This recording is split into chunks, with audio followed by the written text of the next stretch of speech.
Welcome to Toastmasters Bay to Bay, featuring speakers from San Francisco to Monterey. Toastmasters is an organization that fosters speaking and leadership skills in everybody that comes through our doors. We've got a wonderful show planned for you today. We have a speaker, an evaluator, and an educational seminar. Our first speaker is Andrew Marshall. Andrew belongs to Milpitas Toastmasters and Next Step Toastmasters. A couple of years ago, he took a backpacking trip through Europe and visited a number of fascinating places. He's going to tell us about one of those in particular. Please welcome Andrew Marshall, the Chamonix Adventure. The Chamonix Adventure, Andrew Marshall.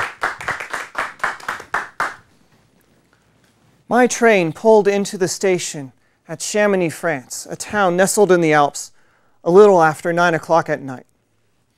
Ha! And those ticket agents in Paris said I'd never make it that day. When I stepped off that train and breathed in that cold mountain air, it was a breath of victory. On my first backpacking trip through Europe, I made no reservations, no exact plans, just going wherever my Eurail pass could take me. Because I heard that's the only way to backpack. I came for adventure. Although the train station was practically empty, as I walked towards the town center, I could hear a crowd whooping and hollering and clinking cowbells. Oddly enough, over a loudspeaker I heard announcers say, "Well done," in English, alternating with the French, "Bravo." This town was jumping. Apparently, I just walked into the finishing town of the North Face Ultra Trail hiking race. That might be interesting to watch, but first things first, I had to find a place to stay. I made no reservations. I went into the first cheap-looking hotel I could find. The clerk shrugged and said, "Sorry, I have no vacancy. All the hotels in Chamonix are fully booked because of the race." Huh. Well, I was a bit perturbed, but I've had to deal with worse. If I could figure out the subway system in Paris, this should be easy by comparison. I went to various other hotels. All had no vacancy. Finally, I found this one hotel way up on the hill in the dark. It looked like the sort of place you'd set a horror movie. A lone backpacker checks into a mysterious old hotel. Little did he know what awaits him. An old lady at the front greeted me and said, "Well, I do have this one room, but it has no bath and no shower, and hey, I'll take it." I sure as heck wasn't going to take the train to the next town, because at the crack of dawn the next morning, I had to do what I came to Chamonix to do. Take the gondola up the mountain to see Mont Blanc. The next morning, I skipped breakfast and went straight to that gondola. In case you don't know, Mont Blanc is the highest point in Western Europe. From the top station, I could see miles and miles of the Alps. As they say in France, ooh la la. After I got my fill of the landscape, I had to fill my stomach. So I went into the station's cafe and ordered my usual French breakfast of hot chocolate and a croissant. At the table next to me sat a couple of mountain climbers. I could tell because of their ice axes and crampons, also known as spiky foot thingies. They were engaged in a conversation about some mountaineering book. The younger one said, "That book was an amazing read. It really inspired me to go mountain climbing."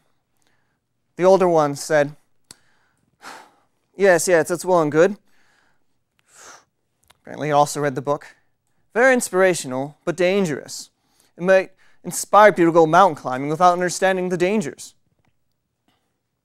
They left to go climb Mont Blanc. Inspirational, but dangerous. Naturally, as a Toastmaster, my thoughts went back to my 10th speech in the CC manual. What havoc could I have wrought with my 10th speech?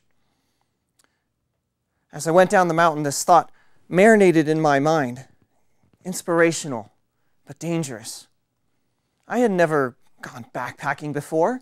I didn't really know any of the dangers.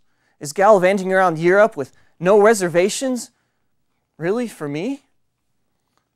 I still had 2 more weeks left in Europe.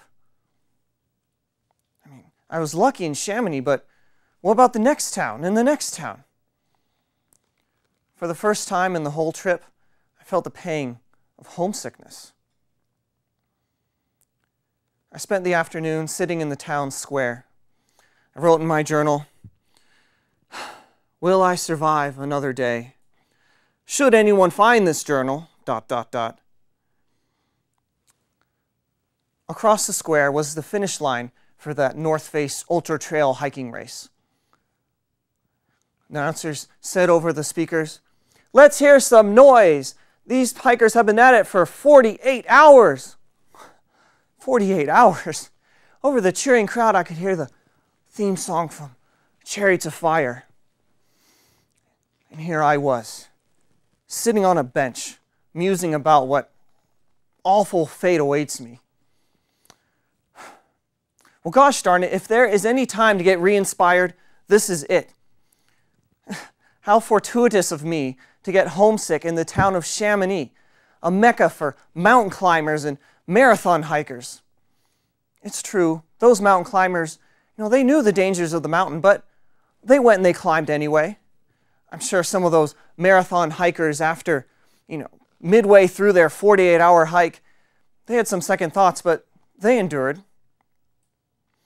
It's true, sometimes adventure, it has some dangers, and sometimes you just got to put one foot in front of the other. The next morning, I caught the train to whatever destination I wanted to go to, and I knew that I'd survive the adventure. Mr. Toastmaster. Thank you, Andrew. C'est magnifique. I understand you're directing a couple of plays. Yeah. You want to tell me how your Toastmaster skills help you out in that respect? Yes, well, I wouldn't be a director without Toastmasters because it involves both presentation skills like pitching plays and analyzing plays for vocal variety and gestures and things, how to stage it, much like how we prepare speeches. But also being a director, you're a leader there, and you have to give evaluations to your actors all the time. Your voice wasn't correct here, and there's other director things, like finding your character and various things like that. But it's a great place to be both a leader and a great communicator. Well, that sounds like it fits together perfectly. I also understand that you're in the process of writing a novel. Would you like to tell us a little about what genre that's going to be in? Well, it's probably going to be sci-fi, fantasy-ish, but I'm just sort of writing it and seeing where it takes me. Always a fascinating adventure. Thank you, Andrew. Thank you. Andrew's speech topic today was the use of vocal variety. And so evaluating his speech, please welcome Aaron Brookes.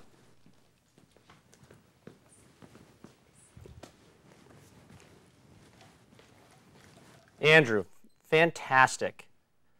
I think if you think about the objective of this particular speech, the idea was for Andrew to vary his voice, his pitch, his tone, and really demonstrate vocal variety with the way he told his story.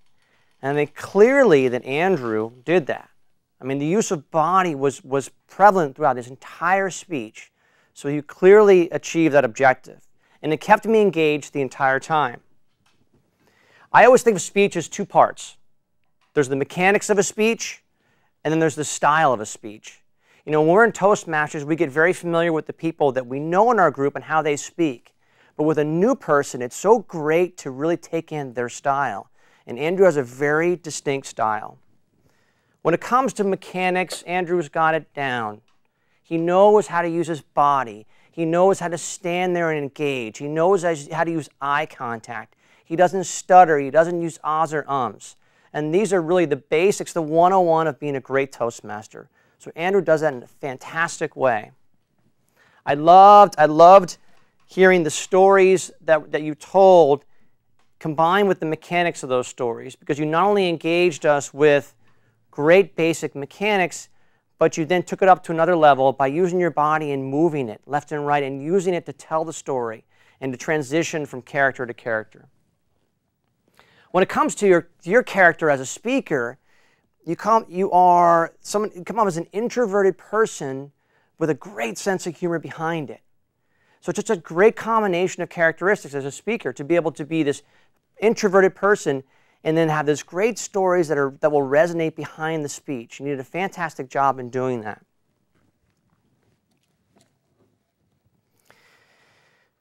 Your thoughts, when you shared your thoughts about the dangers of the unknown, of going up and challenging this world that you don't know much about, your own personal style came out there. It really felt real, that you were there, that you experienced this world, and you thought to yourself, do I really want to challenge myself? Do I really want to take myself out into this world and face this? And it felt like a real feeling that you were having, and I felt like I was experiencing it right there. The one thing that I would recommend as a speaker, and it's my own personal preference, because you're so engaging, come out and engage even further. Come out and talk to people in the audience. Let them know you're there. You were here most of the time, which was great, but if you took it one step further and you came out to talk to people close in, I think people would be more engaged with your speech. That being said, I think you did a fantastic job. You clearly achieved your objectives, and it was a great speech. Thank you, Aaron. Thank you. The Hilltop Speakers Club recently had an open house, and we're going to show you a little tape of how that open house went and interview a couple of their members.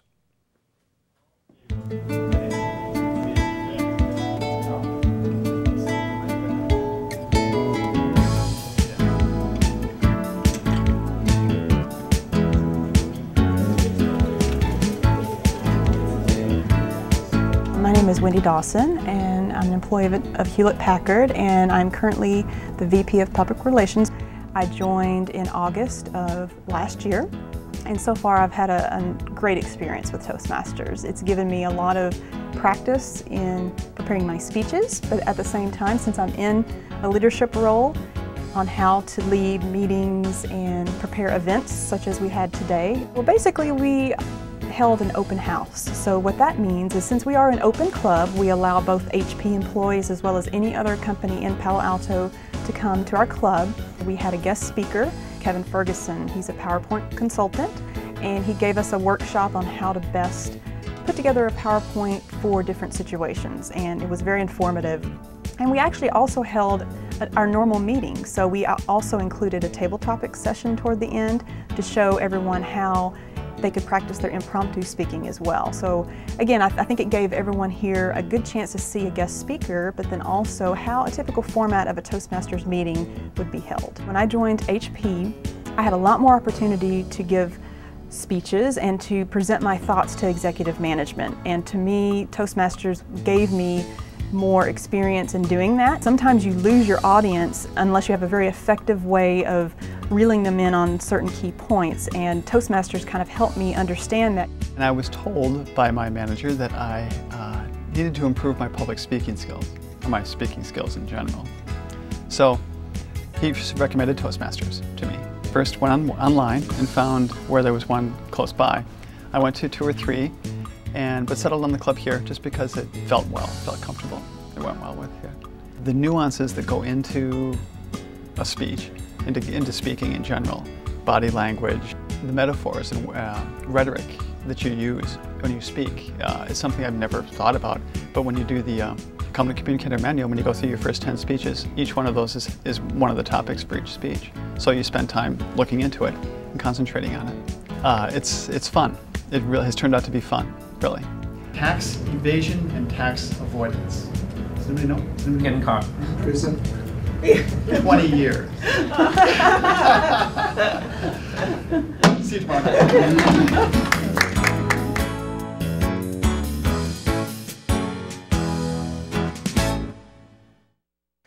Our next speaker is Kristyn Fredericks.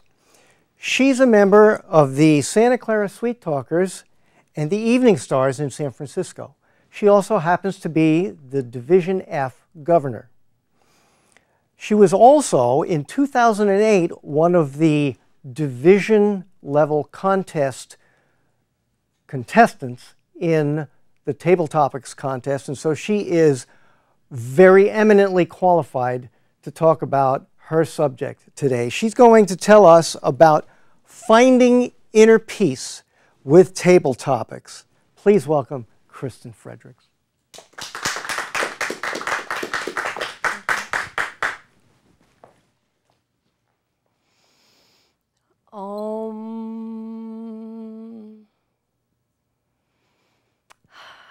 Sometimes just taking a deep breath and a little bit of meditation each day can really go a long way. I've found that it's so critical to be balanced in life, to make sure that this chaos that happens every day somehow in the end becomes balanced. You know, when I first started doing table topics, I felt a lot of chaos too. But I didn't show it. It was all in my mind. The first time someone asked me, "Kristyn, think fast. What's your favorite season and why?" I thought, oh my goodness, I don't know if I can answer this question. And I froze like a deer in headlights. But it's important to remember to be balanced. And today I would like to share with you some of my tips and tricks about how to stay balanced. I've come up with 3 sets of balanced points, as I like to call them. You see, each one of my points has 2 complete opposite points, but when they work together, that's when the critical success really happens. My first point is be comfortable, but get out of your comfort zone at the same time. It's so critical to make sure that you're comfortable, your clothes, what you're wearing. You need to feel confident in your own skin. This blue really brings out my eyes, don't you think? Make sure that if you have a tendency to play with your jewelry or your rings, just take it off. Simple way to solve it right then and there. And whether you're speaking at your weekly club meeting or at a table topics contest, chances are there's going to be at least a few friendly faces in the audience.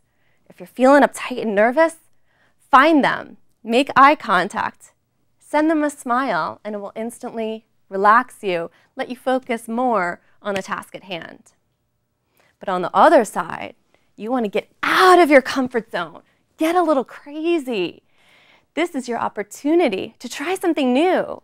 Have some big, crazy hand gestures. Really use the space that you've been given. Every day we get questions where you're expected to give an impromptu answer. It could be anything from, "Mary, how's that report coming? I need to know a status in 5 minutes." Or, "Mommy, can we go to the mall today?" But in real life, you don't always have the opportunity to experiment, to use your loud voice, or maybe your soft voice. But in table topics, that's your playground. That's your time to have some fun. Use your audience. Which brings me to our second balanced points. Get to know your audience, but also let them get to know you as well. If you can, scope out who your audience is going to be, especially if it's not your typical audience in your weekly club meeting. Make sure that the information is appropriate for them. For example, if you're speaking at a club where the audience is primarily senior citizens, it might not be appropriate to say, "OMG, my ex-BFF just IM'd me," as if, because chances are they won't have a clue what you're talking about. Try to avoid acronyms and colloquialisms just to make sure that you reach everybody. Even alienating just one audience member could be really hurtful in your relationship with the audience. But on the other hand, you want to draw the audience in and let them get to know you as a person. Even in 1 to 2 minutes, you can make it happen. And I'll tell you how. Be passionate. Whatever you talk about, be passionate. Show them what you care about, what you do for fun, what drives you forward every day. Be sincere. The audience will absolutely know if you are not being genuine. And aside from them possibly disliking you, more importantly, they will discredit you like that. And that is the last thing that you want to have happen, because that means they don't believe you, they don't trust you. So always be sincere, be natural. Use the hand gestures, the body movement that comes naturally to you. There's no reason to try something brand new right now that will make you feel uncomfortable. And finally, that brings me to my third set of balanced points. Remember that table topics should be structured and organized, but at the same time, have some fun. Table topics is a speech. Table topics is not going off on a tangent, just randomly saying whatever pops into your head to fill the 1 to 2 minutes. Oh no. It is a speech. It should have a clear opening, a distinct body, and a very solid conclusion, just like any prepared speech you may give in a typical meeting.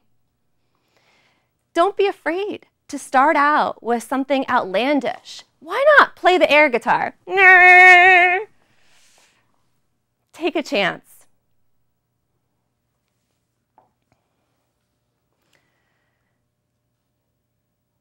Although you want to make sure it's structured, it's a good time to go back to the beginning of your Toastmasters career, when you were first working on your first projects in the Competent Communicator Manual. They talk about being organized, get to the point, essentially say what you're going to say and get off the stage.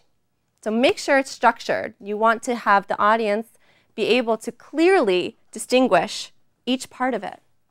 But on the other hand, you want to have some fun. This is your space. This is your time to speak. You have the audience's attention. And in fact, their attention is the highest at the start of your speech. So use that. Get creative. If you say something that you didn't quite mean to say, don't let it show on your face. Own it. Be confident. Say something else to make it better. And if that doesn't work, that's okay too. But above all, table topics is meant to be fun. It's meant to massage your brain a little bit. And if nothing else works, smile. So, with that in mind, I do hope that you'll take into consideration my 3 balanced points to successful table topics. Be comfortable, but get out of your comfort zone. Get to know the audience, but let them get to know you too. And finally, have a structured table topics, but have some fun as well. And I think if you take these into consideration, you too can find some inner peace with your table topics. Mr. Toastmaster. Thank you so much, Kristyn. I plan to be a Table Topics contestant in our club contest, so I am definitely going to make use of some of those tips. I'm glad to hear that. I understand that you're a project manager for a research company. How do your Toastmaster skills help you to execute that function? I think I use my Toastmaster skills every single day. Communication is the most important aspect of being a project manager. I communicate on a daily basis with executives way above me, as well as technical folk who are on a much more granular level than I am. So it's critical that I can communicate with people of different levels, different backgrounds, and in the most effective way possible. Sounds like a winner. I also understand that one of your favorite pastimes is dancing. Where do you dance? I dance up in San Francisco I do ballroom dancing. I prefer to focus a bit more on the Latin style, such as cha-cha, rumba, and a little bit of East Coast swing. I actually just started competing, and I had my first competition in the fall, and plan to have one more this August as well. That's fascinating. Dancing is one of my all-time favorite activities, too. We have a little bit more time left. Thank you so much, Kristyn. Thank you. And I'd like to talk to Aaron a little bit. Aaron, why don't you come up and tell us what club you're from? I'm from the Aptos Club over in Santa Cruz County. Yeah. And how long have you been a Toastmaster? I've been a Toastmaster for a little over a year. Okay. You are clearly an above-average evaluator. I have seen a lot of evaluations over the years, and yours definitely was one of the more outstanding ones I've seen. Where did you learn all of your evaluation techniques? Well, I appreciate that. I'm not sure if I'm above average, but I appreciate that. But I think I try to focus on the big picture and what people are trying to communicate versus the tactical details, and I think ultimately it comes off more as a story than an evaluation. I think that works often. So. Thank you so much, Aaron. Of course. Well, there you have it. We're about at the end of this episode of Toastmasters Bay to Bay. Toastmasters, as an organization, is totally devoted to helping you build your skills as a speaker at your own pace. We provide a friendly, non-threatening environment where you can get up and practice those skills on a weekly basis and get feedback, which is so important to the learning process. The evaluation aspect of Toastmasters is unique among speaking organizations. You can find out more about Toastmasters in the Bay Area by going to www.d4tm.org. That webpage has links to virtually the entire Toastmaster world in the Bay Area. There's a club finder that's organized by city so that you can find a club to visit yourself. Thank you.